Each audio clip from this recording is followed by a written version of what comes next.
Assalamualaikum warahmatullahi wabarakatuh. Selamat pagi. Nah, di pertemuan kali ini kita akan membahas tentang menerapkan pengukuran dan pengakuan piutang.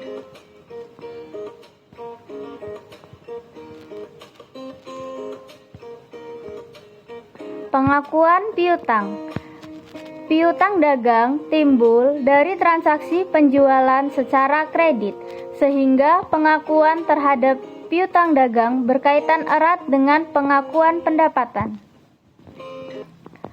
Piutang dicatat bersama dengan pencatatan pendapatan yang diperoleh perusahaan.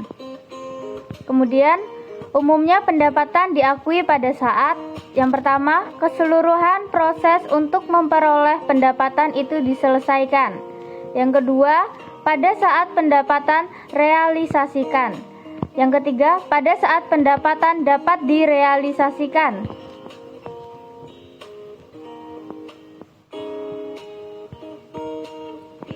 Maka piutang dagang dapat diakui atau dicatat ketika perusahaan memperoleh piutang dagang dari adanya transaksi penjualan kredit, terjadinya pelunasan piutang dagang oleh pelanggan, adanya retur dan potongan dari penjualan kredit.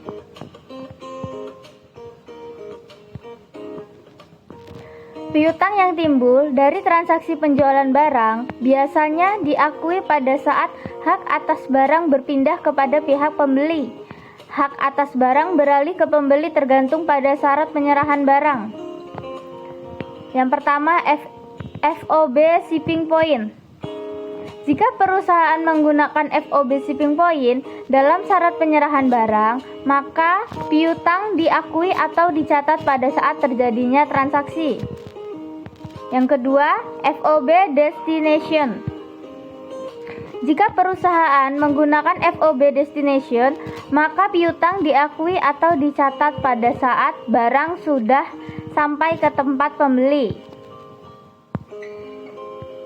Kemudian pengukuran piutang. Metode pengukuran piutang. Pertama itu ada metode kotor atau gross profit. Piutang diakui atau dicatat sebesar nilai faktur. Kedua, ada metode bersih atau net profit, yaitu piutang diakui atau dicatat sebesar harga faktur dikurangi diskon. Contoh.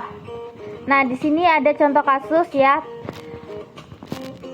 Itu pertama, transaksi pada tanggal 1 Juli 2020 PT Mitra menjual barang dengan syarat 2/10 N/30 dengan harga 5 juta rupiah.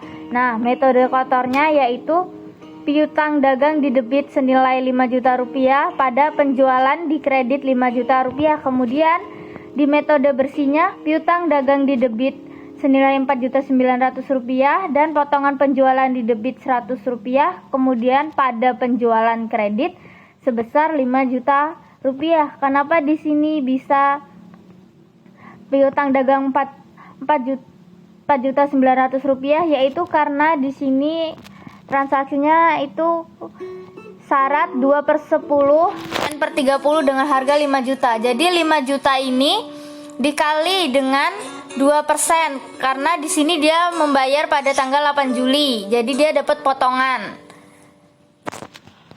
Kemudian yang kedua, pada saat tanggal 8 Juli 2020 diterima pelunasan piutang dari penjualan barang tanggal 1 Juli 2020. Metode kotornya, kas didebit itu 4.900.000, potongan penjualan didebit 100, kemudian piutang kredit senilai 5 juta. Dan di metode bersihnya yaitu kas didebit 4.900.000, piutang di kredit 4.900.000.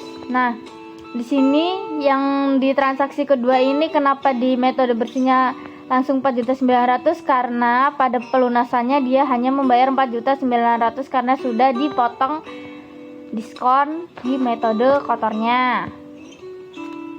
Sekian untuk materi hari ini. Ibu akhiri. Assalamualaikum warahmatullahi wabarakatuh.